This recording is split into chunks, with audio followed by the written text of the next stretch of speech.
जय गुरु जी, शुक्राना गुरु जी। गुरु जी का ग्रंथ दिव्य आभा में से कुछ सत्संग आपके सामने पढ़कर प्रस्तुत कर रही हूँ। गुरु जी के सामने बैठकर ये सौभाग्य गुरु जी ने मुझे दिया, मैं उनकी हमेशा आभारी रहूँगी। अगला अध्याय। अपने सबसे प्रिय एवं आदरणीय गुरु जी के लिए। संगत जी कहते हैं, मैं उस दिन का धन्यवाद करती हूँ जिस दिन गुरु जी मेरे जीवन में पधारे। अब मेरा जीवन परिवर्तित हो चुका है और ऐसा प्रतीत होता है कि शनै शनै सब कठिनाइयाँ भी समाप्त हो चुकी हैं। इसका कारण मात्र गुरु जी हैं, जो स्वयं सर्वशक्तिमान ईश्वर हैं। एक मित्र से उनके बारे में सुनकर नवंबर 2005 में मैं गुरु जी के पास आई थी। उस समय मुझ पर अनेक समस्याओं का बोझ था। वित्तीय, पारिवारिक और कई छोटी छोटी निरर्थक लगने वाली चिंताएं, जिनके कारण मानसिक तनाव और खिंचाव सदा बने रहते हैं। कुछ भी ठीक नहीं था। मानसिक संतोष का सरासर अभाव था। मैंने गुरु जी के पास जाना आरंभ कर दिया। जिस दिन उन्होंने पहली बार मुझसे बात की, मेरा जीवन सार्थक हो गया। गुरु जी के प्रथम दर्शन के 2 माह के बाद मेरे पिता को एक दिन अचानक चिकित्सालय में प्रविष्ट कराना पड़ा। उन्हें श्वस उन्हें श्वसनक ज्वर था और उनका रोग इतना गंभीर था कि उन्हें जीवन रक्षक उपकरणों पर रखने की आवश्यकता थी। चिकित्सकों के अनुसार उनके जीवित रहने की आशा मात्र 10% थी। उस दिन गुरु जी के मंदिर में जाकर मैंने मन ही मन प्रार्थना की। प्रार्थना करते हुए मुझे ऐसा लगा कि गुरु जी मेरे साथ चिकित्सालय गए, मेरे पिता के सब उपकरण निकाल दिए और उन्हें स्वस्थ होने का आशीर्वाद दिया। शीघ्र ही गुरु जी के प्रश्न करने पर मैंने उन्हें अपने पिता की पीड़ा से अवगत किया। अगले दिन ही चिकित्सालय जाने पर अपने पिता को बिल्कुल ठीक देखकर मैं चकित रह गई। उनके सब जीवन रक्षक उपकरण निकाले जा चुके थे। गुरुजी ने मेरे पिता को स्वस्थ कर उन्हें नया जीवन दान दिया था। इस घटना के बाद मुझे गुरुजी के चमत्कारों का और अधिक आभास होने लगा। मुझे शीघ्र ज्ञात हो गया कि वह सर्व विद्यमान हैं और मन के भीतर गहरी से गहरी छिपी हुई कामनाओं का ध्यान रखते हैं। मेरे पति का उदाहरण है। उनके वित्तीय सौदे अटके हुए थे और हमें उन अनेक आर्थिक समस्याएं हो रही थी। कुछ समय में ही सब सौदे स्वतः ही हल हो गए और आर्थिक चिंताएं समाप्त हो गईं। मेरी बेटी का स्वास्थ्य चिंता का विषय बना हुआ था। उसे मूत्राशय रोग की पुनरावृत्ति होती रहती थी। गुरुजी ने उसे ताम्र लोटे से आशीष दिया और उसका जल ग्रहण कर उसे रोग मुक्ति प्राप्त करी। मेरे घुटनों में इतनी अधिक पीड़ा थी कि सीढ़ियां नहीं चढ़ी जाती थी। उनके दैवीय प्रभाव से वो भी समाप्त हो गया।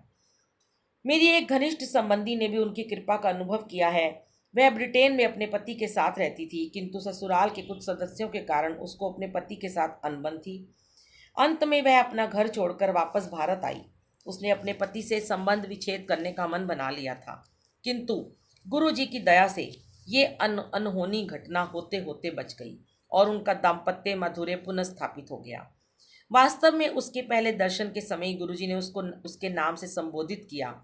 ये इस बात का सूचक है कि गुरु जी का अलौकिक प्रेम किस हद तक है, किस प्रकार से गुरु जी हमारे गूढ़तम प्रश्नों का उत्तर देते हैं और हमारे मन की समस्त भावनाओं का ज्ञान रखते हैं।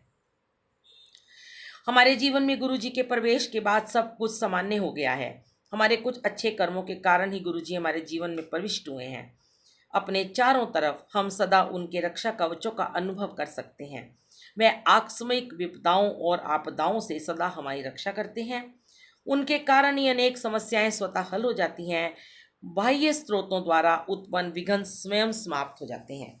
और तो और मेरी छवि, दृष्टिकोण एवं प्रवृत्ति पूर्णतः परिवर्तित हो चुके हैं। मुझे जीवन में गुरु जी के आने के बाद पूर्ण शांति की प्राप्ति हुई है।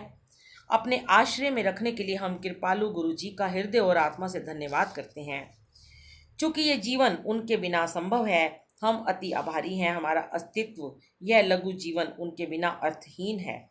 उनकी कोई समानता संभव नहीं है। गुरु जी मानव शरीर रूप में परमात्मा हैं। इस जगत में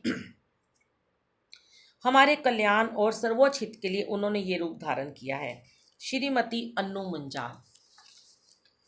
गुरु अनुकंपा संपूर्ण परिवार पर। आगे संगत जी कहते हैं, इस ग्रह पर सबसे कठिन कार्य गुरु जी के साथ अपने अनुभवों को शब्दों में पिरोना है।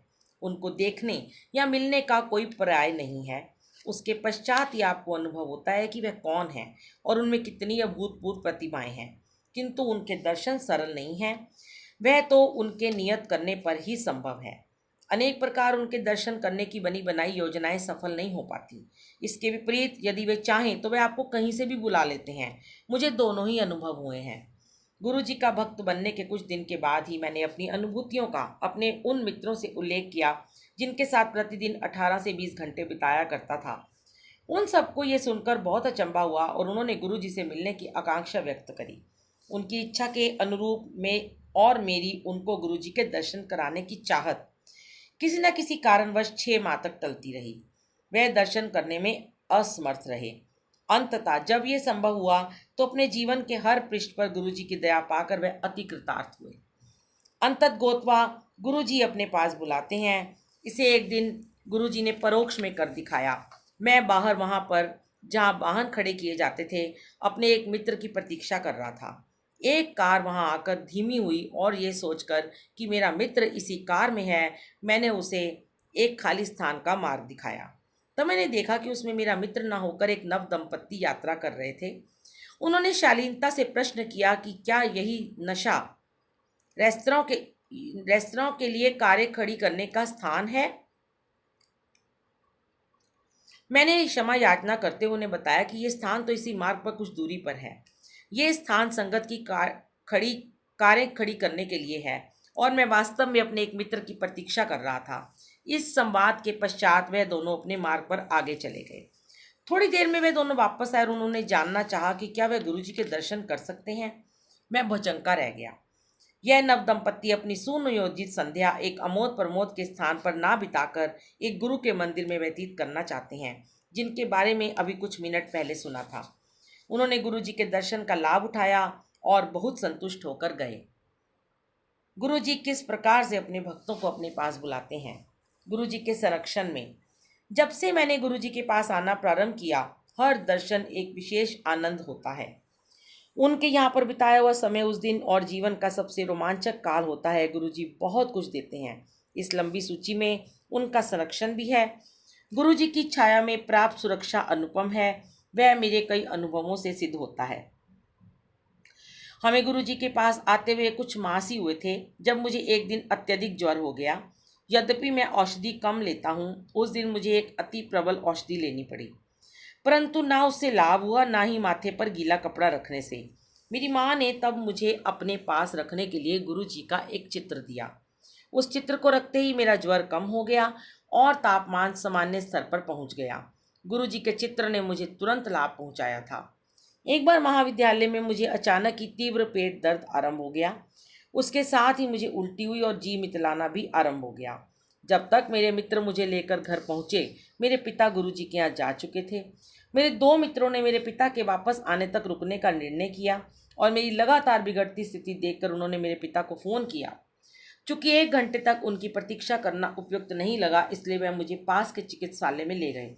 मेरा परीक्षण करने के बाद चिकित्सक ने मुझे 2 इंजेक्शन और औषधियाँ देकर घर जाकर विश्राम करने को कहा, किंतु उससे मुझे कोई लाभ नहीं हुआ। उधर मेरे पिताजी ने गुरुजी को मेरी स्थिति से अवगत करा और शीघ्र जाने की आज्ञा ली। गुरुजी ने उन्हें एक ग्लास जल में नींबू का रस डालकर मुझे पिलाने को कहा। मैंने वैसा ही किया। मेरे माता पिता के घर पहुंचने तक मैं ठीक हो चुका था। कुछ वर्ष के उपरांत मुझे पुनः ज्वर ने घेर लिया। जब 2 दिन तक शाम को तापमान 104 डिग्री चढ़ने लगा, मुझे चिकित्सक को दिखाना आवश्यक हो गया। एक चिकित्सक ने कुछ औषधियाँ दी। उनसे लाभ ना होने पर कुछ परीक्षण भी करवाए, पर उनका परिणाम अनिर्णीत रहा। एक अन्य चिकित्सक ने औषधियों में परिवर्तन किया और उससे भी कोई सुधार नहीं हुआ।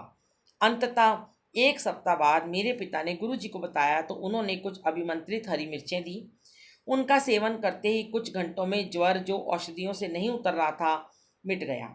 गुरुजी की दया के अतिरिक्त और किसी से यह संभव नहीं था। जय गुरु जी। शुक्राना गुरु जी। ये अध्याय समाप्त हुआ। जय गुरु जी।